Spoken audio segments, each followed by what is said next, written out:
Hey guys, today I want to do a small thought experiment based on a chapter that I read in a book called "The Demon Haunted World" by Carl Sagan, and it's actually the book that after I read it, it made me shift from Catholicism to atheism. Actually, agnosticism was like the middle stop, and then I went to atheism. Just for a minute, I want you to stop thinking about religion. So take this thought experiment as something like completely different and unrelated. And it kind of goes like this. I'll adapt it to something different, which is there's a dragon in my dorm instead of there's a dragon in my garage. And I'll kind of like put an interpretation that I induced by myself after reading the book in that chapter. So it starts like this, right? You, the YouTube viewer, I tell you like through this video, hey, you know what? Dude, there's a dragon in my dorm because the setting for now is a university, and you're like, well, Arturo, that's not true because dragons don't exist. But I tell you, nevertheless, regardless of the knowledge that you have that dragons don't exist, I tell you that I have some evidence, a kind of evidence. This is a tricky one.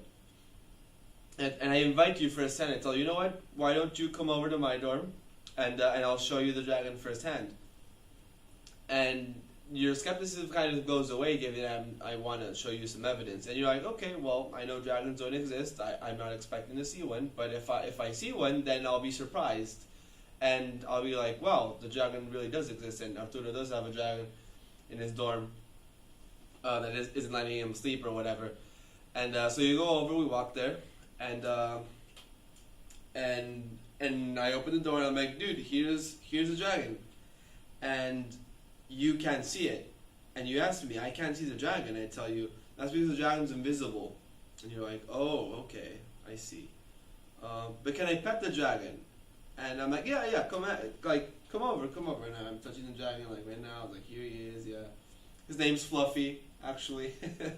And you go over, you put your hand in, and you just like don't feel anything. Like your hand kind of like goes through. And you ask me, troubled and confused. So what's up? Why can't I feel the dragon and you can? I'm like, oh, you know what? The thing is that this dragon he doesn't conserve his physical form. He kind of like he's always mutating or something. He has this sort of gaseous. He's in like a gaseous state as well. So his volume is always like different. So now you're like kind of skeptical, right? And you say, well, Arturo, why don't we do this? I have a container. I just weighed in my container, and I have a scale as well. You tell the dragon to get into my container. I'll close my container, and we'll weigh it, right? So given that even if the dragon's volume is constantly changing, it would have theoretically a density, right? If we're going into like scientific properties, you could actually measure in some way the existence of the dragon. So I tell you, all right, let's do that. So I tell the dragon, hey, you know what, Fluffy, I want you to get into my YouTube viewers container. So Fluffy gets in. You seal the container and you put it on the scale, and you notice that there isn't any change or any offset respective towards like your tier measurement or whatever. And you look at me confused and you're like, wait a minute, why hasn't the dragon exist? Why is it still the same as if the container only has vacuum? I mean, if the container is only a vacuum and has nothing, or if it's just air, right? And I tell you, no, you know what? The dragon was kind of like in a bad mood, he didn't want to get in, so he works in mysterious ways. So yeah, I'm sorry, man. You just can't weigh him. And then you're starting to get angry, but you still want to believe in me. So you try to come up with more and more scientific experiments trying to prove the existence of the dragon. And you tell me, all right, tell Fluffy to stomp on the floor.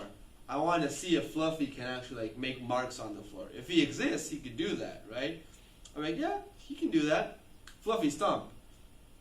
And you just like have your measurement devices or whatever.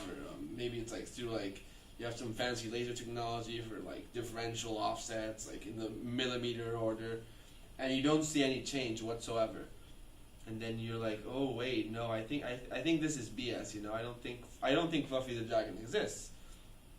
Can you tell Fluffy to roar? Yeah, Fluffy can roar. Fluffy roar. Fluffy roars, and you can't hear him. I can hear him though. Why can't you hear him? And I tell you that the explanation is that the sounds that Fluffy emits are in another frequency, right? And kind of like ultrasound. And you're like, oh, no wonder I can't hear it. No matter. You bring in your ultrasonic sensors or whatever, and you tell Fluffy to roar again, and Fluffy roars again. And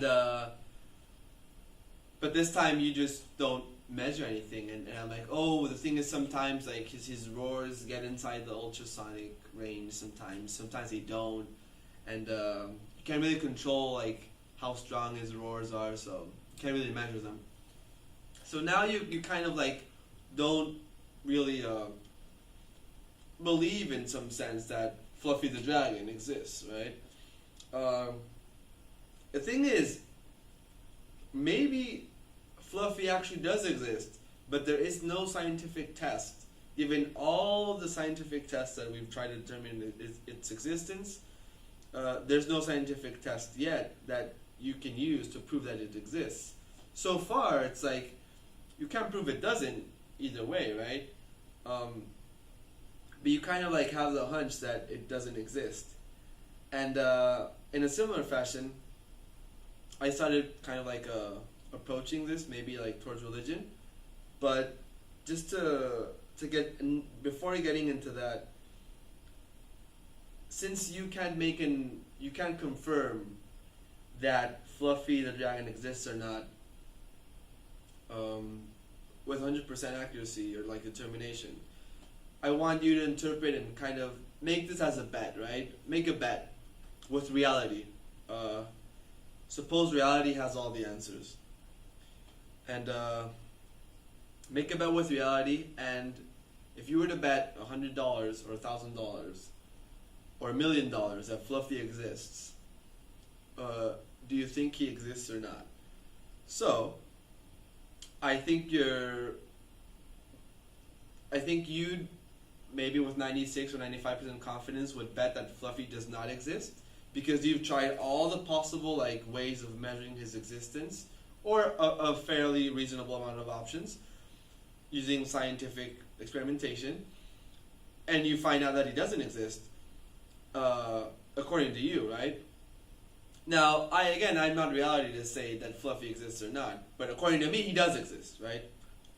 Now, it's interesting to think that maybe I'm schizophrenic, and Fluffy actually does not exist, and he's just something I invented in my mind to maybe trick you, whether it's consciously or subconsciously or on purpose or by accident or whatever, just because I'm bored. But think about this and extend it to other stuff, as in religion, right? So initially, Carl Sagan in his book, In the Demon Haunted World, he wanted to present this experiment, or this chapter called There's a Dragon in My, not dorm, but garage, and as a way to know when something is pseudoscience. And I went into extrapolating that same thought process and going from not only pseudoscience but to religion as well, right? Because, well, I haven't explained to you guys, I don't think I said that, but I used to be very, very Catholic until maybe the age of 18 or 19, and then I switched to agnosticism, and now I'm atheist. Maybe after a year I switched to agnosticism, I became atheist. But it wasn't after reading that chapter that I actually said, I think that I should be more critical in the way I approach certain stuff. I should not just think that because the book is whatever, sacred, holy, someone important wrote it or whatever. I should question the evidence and question everything deeply and with scientific experimentation to see if I can actually prove or disprove its existence. And if you can't actually do any of those two, kind of look at it as a bet, right? If you were to bet on Fluffy, would you think Fluffy exists or not, right? So if you were to bet on God, would you bet that he exists or not? If you apply the same thought process. And what do you win and what do you lose? So hopefully you guys had fun with the experiment and think about it for a while. Alright? See you guys.